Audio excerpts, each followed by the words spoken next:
In the week following Rocket Lab reporting their Q4 and full year 2023 results, Rocket Lab's market cap has decreased by a total of $230 million, or 9.98%.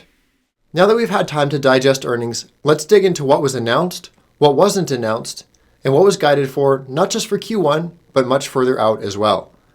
My name is Scott. Welcome to the channel. Let's talk Rocket Lab. Starting with the Electron, guidance for launches in Q1 has officially been reduced from 5, as originally planned, to 4. What happens to this 5th launch? Will it be squeezed into Q2, Q3? If we look back to February 2023, when Rocket Lab released their 4th quarter and full year 2022 results, Rocket Lab was guiding for 15 launches for the full year of 2023, with 3 in Q1. This was reiterated alongside Q2 guidance for 3 launches, then reiterated again alongside Q3 guidance for 4 launches, leaving us with 5 launches in Q4. On September 19th, 2023, Rocket Lab's 41st Electron mission suffered an anomaly due to an electrical arc in the second stage's power supply system, leading to a shorted battery pack and ultimately an unsuccessful delivery. In turn, the Electron was grounded for the subsequent 87 days while the team at Rocket Lab sorted out the issue and upgraded the Electron's second stage. At the time of announcing their launch manifest of 22 launches for 2024, Rocket Lab was also guiding for 2 launches in the 4th quarter, of which only 1 ended up happening. This should assume that the launch was moved forward into 2024, increasing the manifest to a total of 23 launches. Instead, there was no mention of an additional launch on the call, still guiding for 22 launches despite the missed launch. So as far as what happened with the second launch and why 2024's roster wasn't bumped up to 23 launches is anyone's guess. And now with another launch being bumped out, this time out of Q1, it's unclear how this will affect the overall 2024 launch manifest. With the missing launch in Q4 and now Q1, this will be Rocket Lab's 3rd consecutive quarter of launch targets falling short. Despite all this, we'll give Rocket Lab the benefit of the doubt and assume the 5th launch from Q1 will be bumped forward into Q3 of this year. As far as the recovery goes, Electron number 43, aka 4 of a kind, saw Electron come back in the best condition yet. However, last month Adam Spice mentioned that the plan is to do at least 1 more recovery mission this year, which is an odd thing to say given that the original manifest for this year had 9 recoveries. During the earnings presentation, they did reiterate the plan to fly a set of 9 pre-flown Rutherford engines on an upcoming mission. So to circle back to the 2024 manifest, the recovery missions are being removed, with the exception of 1 more to account for the reused Rutherford recovery mission. Moving away from the Electron, we received a Neutron status update. The Archimedes Hotfire seems to be just around the corner. The engine itself is in the final stages of production, with the test stand ready for engine acceptance later this month. It's safe to assume that we'll probably see the Hotfire sometime in April, maybe May, and if we give an additional buffer for the Rocket Lab team to kind of look things over, probably by the start of Q3, we'll have a clear understanding if the Neutron is in the running for a 2024 launch. In the name of optimism, let's make one final adjustment to the 2024 launch manifest and include a Neutron launch for the end of the year. Past that, we have our first glimpse at what is formerly known as Lockheed Martin's Vertical Launch Building, which Rocket Lab has repurposed into a space structures complex with the intent of composite rocket and satellite structure production. Rocket Lab took over this facility in November of 2023 and is already nearing completion of the installation of an automated fiber placement machine, which, in oversimplified terms, is a giant printer responsible for the production of the Neutron's composite structures. Finally, let's touch on the Neutron's launch cadence. On February 21, during Cities Tech and Mobility Conference, Adam Spice mentioned that they're targeting 1 launch this year, 3 launches in 2025, and 8 launches in 2026. During the call, Peter Beck dialed this back a bit with the mention of 5 launches in 2026 instead of the 8 that Adam mentioned. Let's take a look at space systems. Globalstar is stated as in production with flight hardware coming off the production line and structural build underway on the first flight frame for a constellation of 17 spacecraft for Globalstar and MDA. Up next is the components and subsystems integration. So with this, it seems like there was a bit of a delay. If we look back to November during the Q3 earnings, it was mentioned that the delivery of the first of 17 spacecraft would be in the first quarter of 2024. Next up, Rocket Lab officially unveiled their spacecraft family, consisting of Photon, their original spacecraft, Pioneer, a platform designed to support large payloads and unique mission profiles, including re-entry.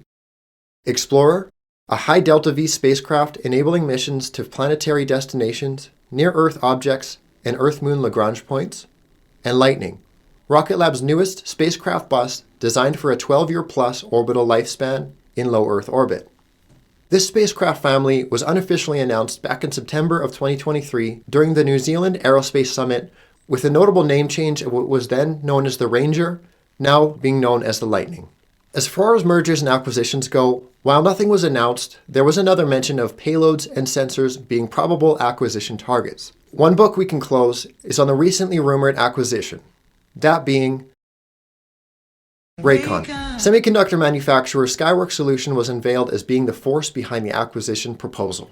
So with that, we can put this rumor to rest. Let's get into the guidance. And when I say guidance, I'm not talking about this next quarter, I'm talking full year 2024 and beyond. As of December 31st, 2023, launch services backlog was $248.3 million. Space systems backlog, $797.8 million, with a total backlog of just north of $1 billion, of which approximately 41% is expected to be recognized within 12 months. 41% of the $1 billion is $429 million to be recognized throughout 2024. Of this, we can subtract the expected launch revenue recognition of 22 launches at the aggregate price tag of the $8.1 million mentioned on the call, leaving us with 2024 space systems revenue of $250.7 million. Before we continue, let's take a detour.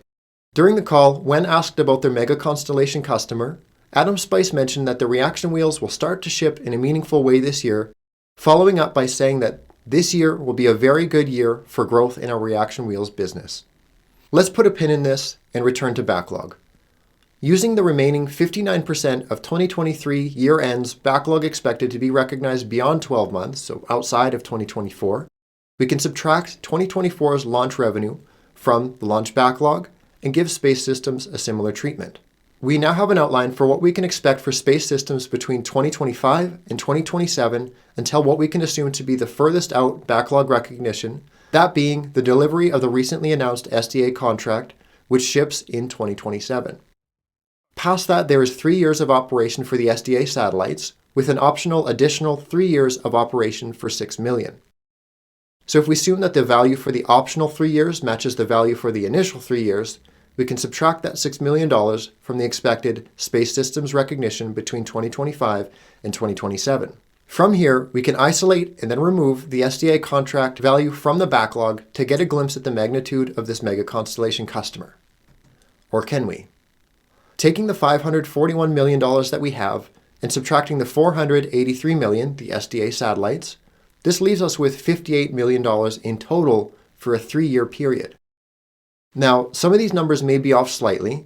For example, a small amount of the SDA contract will be recognized in 2024, but more meaningful contribution will start up more towards the end of the second half of 2025 until the satellites ultimately ship in 2027. So what we're left with is wondering why the mega constellation customer doesn't appear to be in the backlog at all.